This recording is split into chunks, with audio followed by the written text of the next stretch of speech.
మహారాష్ట్రలో ఒక అద్భుతమైన సంఘటన జరిగిందండి. అదేంటంటే కాకి మాట్లాడుతుంది. మనం రామచిలక మాట్లాడడం, కొన్ని వేరే వేరే పక్షులు కూడా మాట్లాడడం చూసాం కానీ ఇక్కడ కాకి అయితే మాట్లాడుతుందంట. అది కూడా మరాఠీ లాంగ్వేజ్లో. మనం ఏదైనా మరాఠీలో మాట్లాడితే దానికి అయితే సమాధానం కూడా చెప్తుంది అది. కొన్ని కొన్ని మాటలైతే అది స్పష్టంగా మాట్లాడుతుంది. ఆ వీడియో అయితే ఇప్పుడైతే వైరల్ అవుతూ ఉంది దేశవ్యాప్తంగా.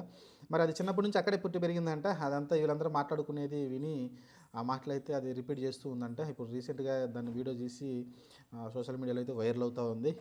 నిజంగా ఇది ఒక కలికాలం అంటారు కదా, ఇలాంటి చిత్ర విచిత్రాలు అయితే జరుగుతూ ఉంటాయి.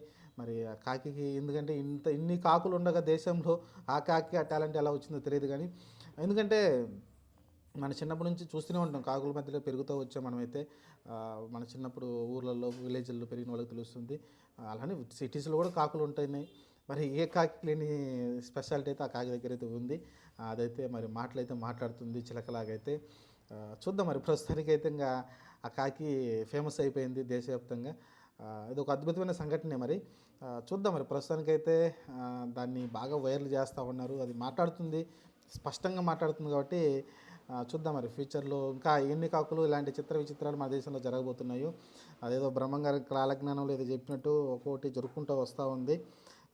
కానీ ఇది ఒక విచిత్రం. తెలిసి బ్రహ్మంగారి కాలజ్ఞానం ఆయన చెప్పింది కాదనుకుంటా, బ్రహ్మంగారు చెప్పింది కాదు, కాకి మాట్లాడుతుంది ఎక్కడ చెప్పదు అనుకుంటా. చూద్దాం ప్రస్తుతానికైతే భూకంపాలు అన్నీ జరుగుతూ ఉన్నాయి, రకరకాలుగా సునామీలన్నీ. ఇలా కాకి మాట్లాడడం కూడా ఒక విచిత్రంగా ఉంది. దీని అన్నీ చూస్తుంటే మనకి పోయే కాలం దగ్గరుంది ఏమన్నట్టు అనిపిస్తూ ఉంది. చూద్దాం ప్రస్తుతానికైతే ఇది సంచలనంగా మారింది. ఈ వీడియో నచ్చితే నా ఛానల్ సబ్స్క్రైబ్ చేసుకుని లైక్ చేయండి, షేర్ చేయండి. Thank you.